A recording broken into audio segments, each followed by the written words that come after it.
Well, good morning and welcome to Living Beyond Limits. You all know I'm Reverend Jennifer Spear. We are part of Centers for Spiritual Living, and I welcome you this morning, and I welcome those of you who are joining us online. So let's start this by reading our mission statement that's on the front of your bulletin. We are a sanctuary where people can discover and reveal the presence of God within their own being and experience their oneness with all life. Through the realization of this inner presence of love and peace, we give way to the evolutionary impulse of the divine and become a beneficial presence in the world. So that's exactly what we are doing here, is we are awakening to our own spiritual nature, to the fact that that one infinite presence of spirit, the divine, the absolute, the creator of all things, that thing we call God, that lives within us as well as everywhere present in this entire universe. But when we recognize that that presence is within us, that it is really the nature of our own spirit, for it is the nature of consciousness, then that means all that presence is in microcosm is within us. The love that spirit is, the peace of God, the wholeness, the power, the joy, all of that exists within us. And what happens then as we come to recognize that, it puts us in a place of power and in a place of choice. Because when the world is not being loving to us, we're not reliant on it being loving in order for us to be loving. We're not reliant on things being peaceful out there in order for us to be peaceful in here. We are able to find that peace when we recognize that it's already there, that it's who we are at our core. That doesn't mean we don't get ruffled by life, because we do. We're living this human life, but we are able to come back to center more easily. We're able to come from love and generosity and kindness and inclusion more easily because we have an awareness that it's already right here where we are. And so I thank each and every one of you for listening and heeding that call of your spirit to be walking this path, to be bringing your light and your love and your good into this world in a way that benefits everyone. Thank you for that. Raise your hand if you were raised in a household where you were taught to express your anger in a healthy and productive way. Yeah, no one. Me neither.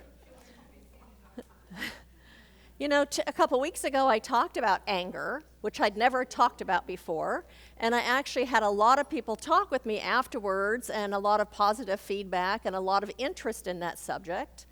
I had talked about the fact that we can look at our anger as an alarm bell, and that alarm is telling us that oftentimes we have either had a boundary that has been crossed, or we have a childhood button that has been pushed, or there has been an injustice done, whether it's to ourselves or to someone else. And it's an alarm telling us something's wrong, right? And then we use that information, what it's about, to make positive change, either in our relationships or in the world, or to heal something like that childhood button, to heal something that's calling for healing, something that wants to be healed. And so the title of my message today is, Let's Talk About It. And I'm talking about when we discover what is beneath our anger. Like Rick just said, oftentimes it's fear that's underneath our anger. I remember discovering that driving on the freeway, being cut off one day. So angry, I'm so angry, and probably yelling at the guy who cut me off. I was afraid for my life. I was afraid of being injured. So that's what was underneath that anger. But when we discover what's underneath our anger, what happens, and when we are able to express it in a healthy way, it leads to us having better relationships. It leads to us having greater self-esteem. and it brings greater peace within ourselves. It creates greater peace with us, and it creates greater peace in our relationships when we're able to identify what is underneath that anger. And when we're able to understand what is underneath another person's anger that's being directed towards us, it does the same thing. It helps us be more peaceful and have better relationships and resolve things easier. So I'm going to talk about that today, and I have 2 tools for you that I'm going to teach you about ways to deal with your own anger and a way to deal with somebody else's anger that's being directed towards you. And so I think we need to recognize always that underneath our anger, there is always an invitation. There is an invitation for us to grow and for us to evolve. And the reason that I know that that is always the truth is because I know that the nature of spirit, and therefore the nature of capital L life, is to unfold in ever greater ways, to evolve, to become finer, to grow. That's the nature of life itself. That means then that everything that shows up in our lives is there to support us in growing and evolving and stepping more fully into our own potential and who we are as spiritual beings. I think that most of us, at least in this country, I don't know about other countries, but I think most people did not learn how to express their anger in a healthy way, in a way that is productive, in a way that is beneficial both for ourselves and for our relationships. We didn't get that. And so what happens is then we either swallow our anger, or we explode, or we hold it in as long as we can until we can't hold it any longer, and then like a volcano, it just spews out on whoever happens to be in front of us in our path. And I think the reason that we oftentimes don't express our anger is for a myriad of reasons. One, I think we're afraid of anger sometimes. I think, 2, we don't know how to express it in a productive and healthy way, so it's just damaging to our relationships or the people in our lives. Or sometimes I think for some of us, we don't express our anger because, 1, we think we're not worth speaking up, or we're not worth asking for what we want, or we're not worth having boundaries. But if we think that we don't deserve to have boundaries, and don't deserve to have an opinion, and don't deserve to have a voice, don't deserve to ask for what we want, it ends up lowering our self-esteem. And we end up being stuck in relationships or situations that are unfulfilling to us because we're not getting our needs met. Things stay unresolved that way. But Ernest Holmes tells us, does the thing I wish to do express more life, more happiness, more peace to myself, and at the same time harm no one? If it does, it is right, and it is not selfish. So in order to express our anger in ways that are healthy, in ways that are productive, we need to realize that our anger is actually a calling. It's a calling inside of us into a better life. It's calling us into a better life. It's calling us into a better life because that's the purpose of our anger, to call us into that better life. You know, and we all want to know that we are worthy, that we're worthy of having our opinions, that we're worthy of having our needs met, that we're worthy of having our desires and having a voice. We also want to know that we are valuable and that we deserve to have our needs met, and we deserve to express ourselves. And we also want to be understood by others. We want them to understand where we're coming from.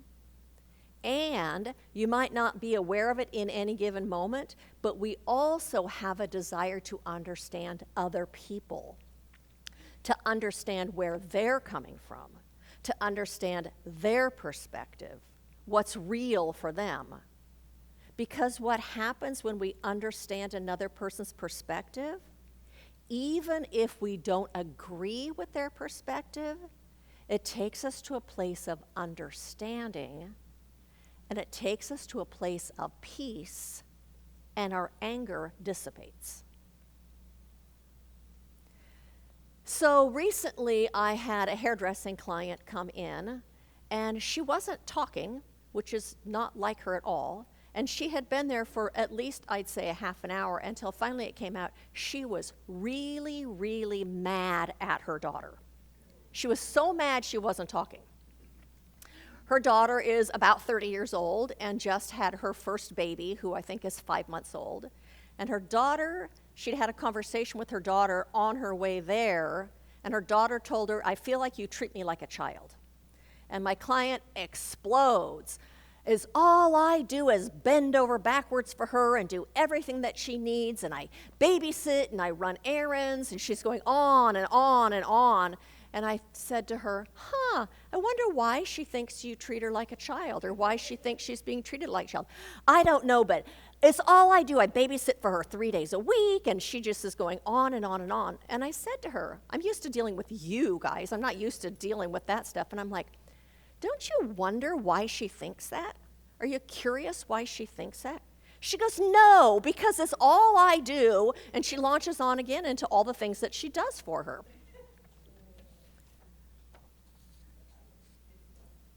So what's underneath her anger, my client? Is it that she doesn't feel appreciated? She doesn't feel valued? Is it because things are black and white? Either she's good or she's bad? Is it pushing a childhood button of hers that says it's not okay? Whatever. I don't know what her reason is. But unless we explore what the reason is underneath it, we can't resolve it. And unless we understand what's underneath somebody else's anger, I'm angry that you treat me like a child, unless we understand, I wonder why she thinks that. And then we can look at that and decide if there's something we need to do differently or not. But we have to look at what's underneath the anger in order to figure out how to resolve it. And so the truth is really, our anger can either build a wall or it can create a doorway to greater intimacy, a doorway to a better relationship, something that's deeper. And so I think there are two requirements in order to express our anger in a productive and in a healthy way. One is to understand what's underneath our anger. Is it hurt? Is it fear? Is it disappointment? Is it grief? Is it loneliness? Is it frustration? Is it a longing or a need that you have that hasn't been met and perhaps never even been expressed, but there's still an expectation that someone's going to meet that need? I think we need to ask ourselves, what am I really feeling? What's underneath the anger? What am I really feeling here? Am I feeling hurt? Am I feeling ignored? Am I feeling invisible? What's the feeling? And to ask yourself, what matters here? To ask yourself, what do I need?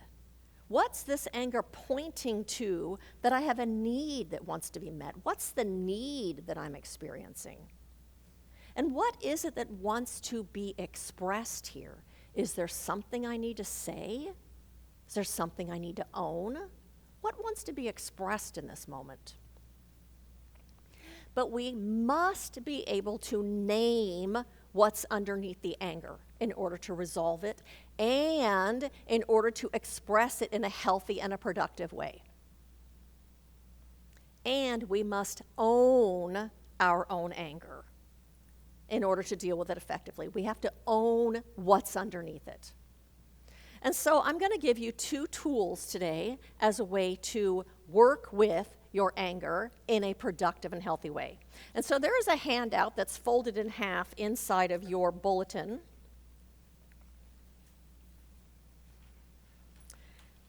The 4 steps of nonviolent communication. This is a way to communicate your anger so that it leads to greater intimacy and to a better relationship. So we'll read this together. The first thing is observation. To ask yourself what happened. Describe what you actually observed without judgment or interpretation. Like, when I came home and saw the dishes still in the sink. Not when I came home and you hadn't done the dishes. No, it's like a video. When I came home and saw there were still dishes in the sink, after I'd been at work 8 hours, if that's what you want to say. Feeling, what am I feeling? To identify the emotion that's underneath your reaction. I felt frustrated and overwhelmed. 3, the need. What do I need here? Connect to a feeling that is a universal human need. I need to be seen, I need to be appreciated, I need to be valued, loved, whatever the need is in that moment, because I need cooperation. That's what this person needs, is cooperation and a sense that we're sharing responsibilities. And 4, to make a request. What would I like? Make a clear, specific request rather than a demand. And so here's the difference between a request and a demand. A request is really asking the person, would you be willing to do this? Could you do this thing? Next time, would you be willing to do this? There's no negative consequence. They're at choice to say yes or no. When it's a demand, if they say no, there's a consequence, even if that's that you're mad at them and won't talk to them. That's not a request. A request, they get to choose to say yes or no. So you make a request. Would you be willing to wash the dishes tonight? And the person can say yes or no. So here's the formula. This is what you say. When, what happened, like a video, without judgment or interpretation, I feel blank because I need blank. Would you be willing to blank? This can be especially powerful with anger. Instead of expressing anger as, you never listen to me, does anybody do that? Instead of, you never listen to me, we can become curious about what's underneath it. The anger, what happened, what am I feeling, what need isn't being met, what is my request, and what do I want to ask for? That's your inner work. You can't do that in the moment when you're angry. You have to step outside and ask yourself these questions and come up with how to say it in a way the other person can hear it. So instead of, you don't care about what I need, try, when I asked for your help and you continued watching TV, right? That's the video, this is what happened, no commentary, no judgment.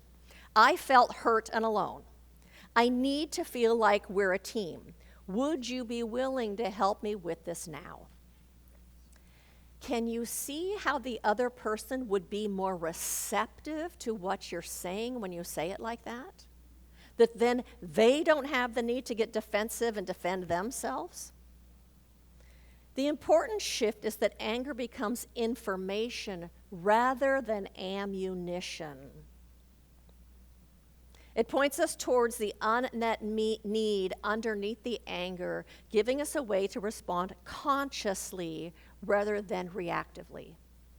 So it's not pointing your finger. You did this, you're bad, you're wrong, you never, you always. It's just this moment, what happened just right now, that's all, not your history of your relationship. Right now, when this happened, I felt this. This is what I need. Would you be willing to? That's how you deal with anger in a healthy way, because you have a right to your feelings. You have a right to your needs. You have a right to ask for what you want. That's what we didn't learn growing up. That's how you express anger in a healthy way. So I printed this out for you so you can take it home, so you can reread it, so you can practice doing it on your own. Write it out. Come up with a bunch of scenarios and write them down. How might you say this? How else might you say it?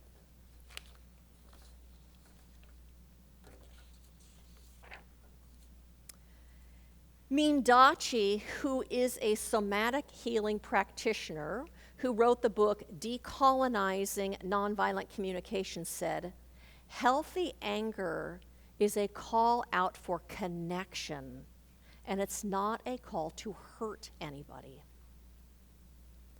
Our anger is really a call out for connection. I want to resolve this thing that's between the two of us so we can be more connected to each other, so we can have a better relationship. When you do that nonviolent communication, it becomes about you and your needs and getting your needs met and taking care of yourself rather than it being about the other person. So it's owning our anger, it's owning our needs rather than finger pointing. And then the second tool that I have for you today, I learned a long time ago, and it's a tool to use when someone else is expressing anger toward you. And so in order to not come from reaction and defensiveness, and able to instead come from compassion and understanding, first of all, it is best if we can get grounded in our own wholeness. Not in our reactive mode, grounded in who I am. Not the part of you that is changing and has all this stuff, but the part of you that is unchanging, eternal. Your true and permanent core, rather than your history and your experiences, because that's just getting your button pushed. So you get anchored in yourself, first of all. That means shifting your identity from ego to your own divine essence, remembering who you are. Remembering who you are as that eternal being that whose very essence is wholeness, the wholeness that can never be diminished, the wholeness that can never be destroyed, to stand there and to breathe and to be present in yourself, and then to ask yourself the question, so maybe it's not in that moment, maybe you separate yourself also, to ask yourself the question, when have I felt exactly like this person is acting? When have I felt just like this person is acting? So I had a neighbor, Al, for like 30 years, who was quite difficult pretty much all of the time. The first interaction I ever had with him, he was being a bully and giving me a hard time and picking a fight and wanting to have a fight. That was my first interaction after I bought my house, living next door to him. Well, one of the things that bothered Al was if the water went from my garden, from my yard underneath the fence into his garden and his yard.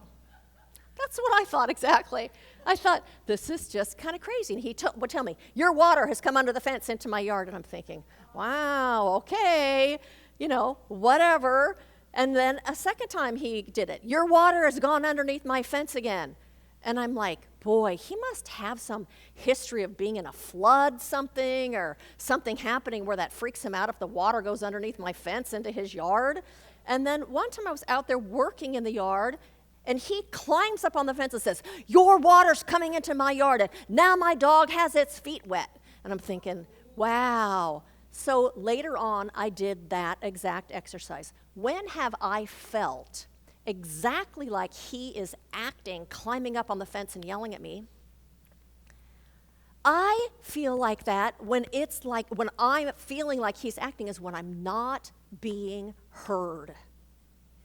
He feels like he's not being heard, which he hadn't, because I was in my perspective of how crazy and ridiculous this is. So I went shopping and bought plastic bender board that's like this tall and put it all along the fence so the water couldn't go underneath the fence into his yard. Problem resolved. But it took my willingness to get out of my perspective and my opinion, and I was able to do that by saying, when have I felt just like he's acting? And able to resolve it because of that. So we ask ourselves, when have I felt like this person is acting? And when you do that, you may be called to do something, like put bender board along your fence, or You may realize there is nothing for you to do when someone's yelling at you because it really isn't about you. But asking yourself, when have I felt like they're acting, helps you get in touch with what's going on. So understanding what's happening leads to insight. It also enables us not to take it personally, not to take it in like it's about me, because it's never about you. It's always about them, always. And most likely, when you're willing to understand where someone else is coming from, what is real for them, it takes you to a place of compassion. Like my client's daughter, Jordan.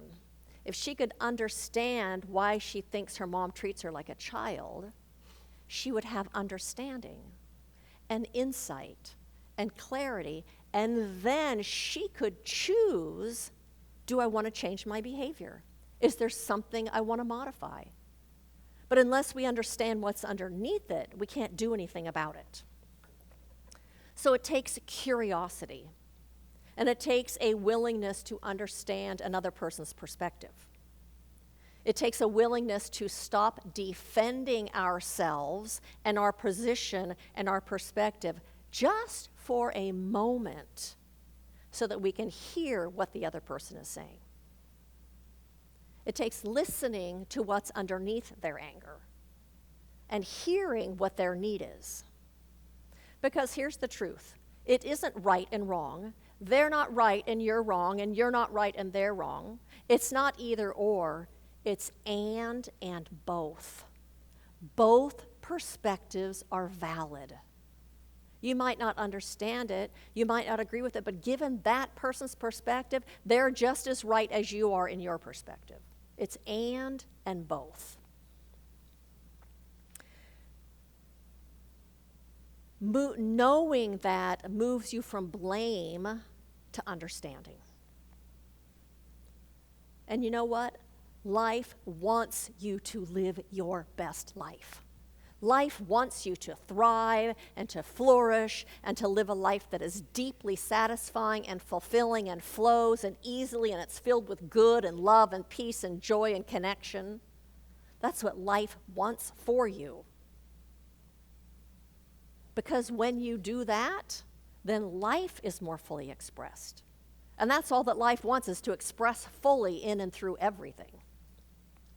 And so when you're angry, look at what's underneath your anger. Ask yourself, what is underneath this anger? What is my anger asking for? What is my soul asking for here? What need wants to be met? And use those nonviolent communication skills on that paper. Practice them ahead of time so you know how to do it. And when someone else is angry at you or with you, listen with curiosity. Take the defensive wall down and listen with curiosity, with an open mind. Ask yourself, when have I felt like they are acting, so that you have greater understanding?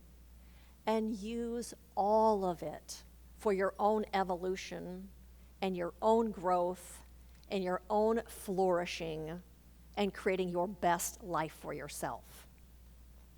As a result, you will be experiencing greater peace and improved relationships and a better life. And so blessings to each and every one of you as you walk this spiritual path. And as you know that everything that shows up in your life is part of your spiritual path, and that all of it is inviting you to live your best life. Blessings to each and every one of you.